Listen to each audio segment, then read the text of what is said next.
Hello दोस्तों, स्वागत है आपका एक और नई वीडियो में। आज हम बात करने वाले हैं बेसिक फिफ्थ सेमेस्टर केमिस्ट्री के ऑर्गेनिक सिंथेसिस ए पेपर यानी कि पेपर फर्स्ट के बारे में। जी हाँ दोस्तों, ऑर्गेनिक सिंथेसिस ए के पेपर के बारे में।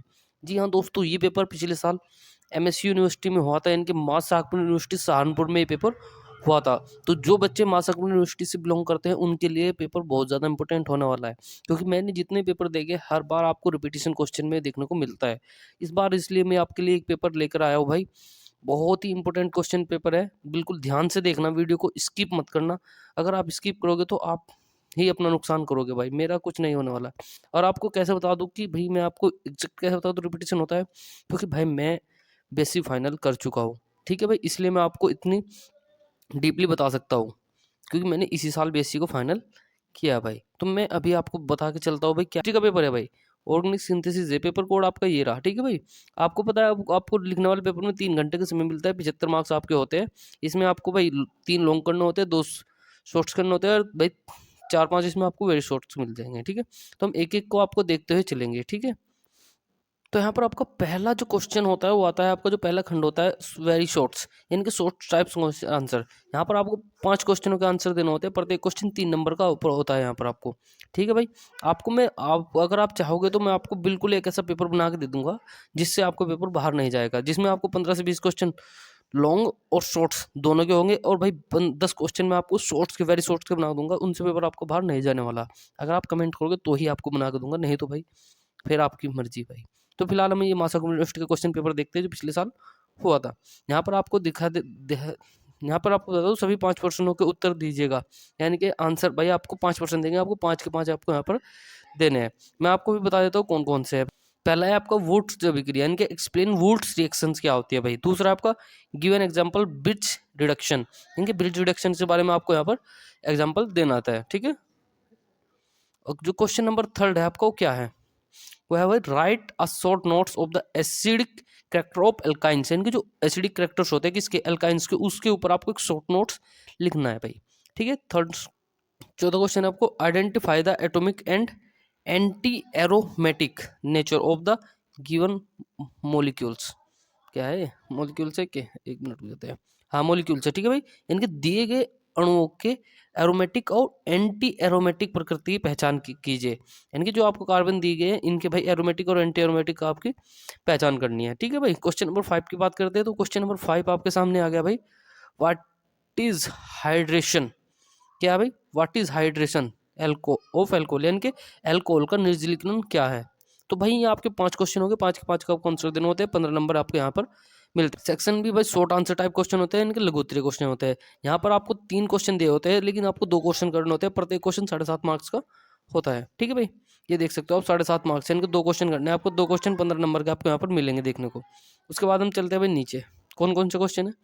आपको जो क्वेश्चन नंबर 6 है क्या है, एक्सप्लेन डाई एल्डर रिएक्शन विद एग्जांपल्स, यानी कि डिस एल्डर्स अभिक्रिया की उदाहरण से व्याख्या कीजिए। ठीक है भाई, बहुत आसान क्वेश्चन है। क्वेश्चन नंबर 7 क्या है, डिस्कस पिनोकोल पिनोक्लोन रिएजमेंट, इनके पिनोकोल पिनोक्लोन प्रोनियास की व्याख्या कीजिए। भाई ये क्वेश्चन मोस्ट इंपोर्टेंट है, हर बार आपको मिलता है देखने को। तो भाई क्वेश्चन नंबर 8 क्या है आपका, क्वेश्चन नंबर 8 है भाई आपको what happens when pinacol is treated with, यानी कि अगर पिनोकोल की विक्रिया इनके साथ होती है तो क्या बनता है भाई, वो आपको यहाँ पर बताना है। मैंने आपको कहा था ना पिनोकोल पिनोक्लोन क्या इतना इंपॉर्टेंट है, अगर आपको पढ़ा होता तो आप इन्हें पिनोकोल वाला ही आप दोनों कर सकते थे, यानी कि आपके 15 नंबर इसी से आपके हो जाएंगे। ठीक है भाई, Br2H2O के साथ भाई CH3Cl AlCl3 के साथ आपको बताना है कि पिनोकोल की रिएक्शन इनके साथ करने से आपको क्या बनता है। सेक्शन सी की बात करते हैं भाई हम जा सेक्शन सी, इनके खंड से विस्तृत उत्तर प्रश्न, यानी कि आपको यहाँ detail answer type question, detail answer देने हैं क्वेश्चन के। यहाँ पर आपको 5 क्वेश्चन मिलेंगे, 5 क्वेश्चन में से आपको 3 क्वेश्चन करने होते हैं। मैं आपको बता देता हूँ, यहाँ answer any 3 question out of the flowing few questions, each question carries 15 marks, कितने कैरीज मार्क करता है, 15 मार्क्स आपको कैरीज करता है। आंसर रिक्वायर्ड इन डिटेल, यानी कि डिटेल में आपको आंसर देना है, 15 मार्क्स का आपका एक क्वेश्चन होगा, यानी कि 15 से 45 नंबर आपको इस खंड से मिलने वाले हैं भाई।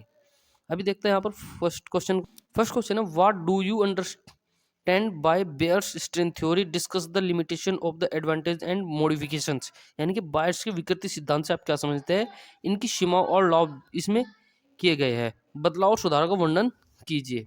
आपको यहाँ पर बायर स्ट्रेंथ थ्योरी के बारे में बताना था, उसकी लिमिटेशन के बारे में बताना था। ओके, क्वेश्चन नंबर 10 देखते हैं आपके लिए क्या है भाई। क्वेश्चन नंबर 10 इसने दे रखा राइट अ शॉर्ट नोट्स। क्या दे रखा भाई, right a short notes of any 3 of the followings. इनके निम्नलिखित में से किन्हीं 3 पर संक्षिप्त टिप्पणी लिखी। कौन कौन सी टिप्पणी लिखनी है? एक तो भाई आपका एल्केन व मुक्त मूलक हेलोजनीकरण, फर्स्ट क्या है आपका फ्री रेडिकल हेलोजनीकरण ऑफ एल्केन्स, सेकंड है आपका ओजोनोलिसिस एंड इथाइलिन, ठीक है भाई। थर्ड है आपका polymerisation of the acetylene, fourth है आपका एपोक्साइड। यानी कि इनमें से आपको 4 में से आप 3 पे टिप्पणी लिखनी थी भाई, ठीक है। क्वेश्चन नंबर 11, क्वेश्चन नंबर 11 क्या कह रहा है मैं आपको दिखा देता हूँ आपको। What do you understand by the electrophilic aromatic substitution reactions, discuss the mechanism of halogenation sulphonation and the Friedel craft and analysation of the benzene. यानी कि भाई यहाँ पर आपको क्या करना था, इलेक्ट्रोस्नोही एरोमेटिक प्रतिस्थापन अभिक्रियाओं से आप क्या समझते हैं, बेंजीन के हेलोजनीकरण व सल्फोनेशन और फ्रीडल क्राफ्ट हेलोजन की क्रियाविधि समझाइए। यानी कि आपको जो भाई इलेक्ट्रोस्नोही एरोमेटिक की प्रतिस्थापन क्रिया उसको आपको समझाता था, और ये आपको जो बेंजीन की हेलोजनीकरण और सल्फोनेशन और फ्रीडल क्राफ्ट एसिलोशन की क्रियाविधियों की व्याख्या करनी थी आपको यहाँ पर, ठीक है भाई। क्वेश्चन नंबर 12 क्या है आपका यहाँ पर, क्वेश्चन नंबर 12 क्या, define alcohol, discuss the methods of preparation of alcohol, give their physical and chemical properties in detail with reactions. यहाँ पर आपको अल्कोहल के बारे में बताना था, डिस्कस ऑफ मेथड, उसके कितने मेथड होते हैं, प्रिपरेशन ऑफ एल्कोहल यानी कैसे बनता है भाई, और give their physical and chemical properties बतानी थी, और भाई क्या करना था, उसकी जो रिएक्शन है वो विद रिएक्शन सहित बतानी थी, ठीक है भाई। मैं आपको बता देता हूँ, अगर आपको हिंदी में देखना है तो हिंदी में आपको दिखा देता हूँ। अल्कोहल को परिभाषित कीजिए, अल्कोहल बनाने की विधियों की विवेचना कीजिए, इनके भौतिक तथा रासायनिक गुणों की अभिक्रियाओं सहित विस्तृत रूप से समझाइए, इनके दीजिए, ठीक है। क्वेश्चन नंबर 13, क्वेश्चन नंबर 13 क्या है भाई, आपको मैं ये बता दूं, डिस्कस द एडिशन और elimination and the elimination addition mechanism of the nucleophilic and aromatic substitution reactions. यानी कि भाई नाभिकीय स्नेही और एरोमेटिक प्रतिस्थापन अभिक्रिया, नाभिकीय स्नेही और एरोमेटिक प्रतिस्थापन अभिक्रिया की योगात्मक और विलोपन योगात्मक क्रियाविधि की विवेचना आपको यहाँ पर बतानी थी, ठीक है भाई। अगला क्वेश्चन देखते हैं, क्वेश्चन आपके 13 क्वेश्चन हो गए पूरे। तो यहाँ पर आपको भाई इस पेपर में आपको यही बताया देखा गया था। अगर आपको कुछ भी अच्छी लगी वीडियो तो लाइक कर देना, चैनल को सब्सक्राइब कर देना, मास आँखों में जरूर सब्सक्राइब कर देना, क्योंकि उनके लिए यहाँ पर स्पेशल आता है भाई, ठीक है। अगर आपको बीएससी के किसी भी पेपर की, किसी भी सब्जेक्ट की, ठीक है भाई, बीएससी में मैथ, फिजिक्स और केमिस्ट्री के अगर इंपॉर्टेंट क्वेश्चन चाहिए ना, बस आपको वहीं पढ़ने हो, तो मैं आपको सिर्फ ऐसे क्वेश्चन की लिस्ट दे दूंगा जिन्हें आप पढ़कर सिर्फ 15 से 20 क्वेश्चन पढ़कर आप ना पेपर इजीली क्रैक कर सकते हो, ठीक है भाई। मिलते हैं नेक्स्ट वीडियो में, तब तक के लिए जय हिंद जय भारत।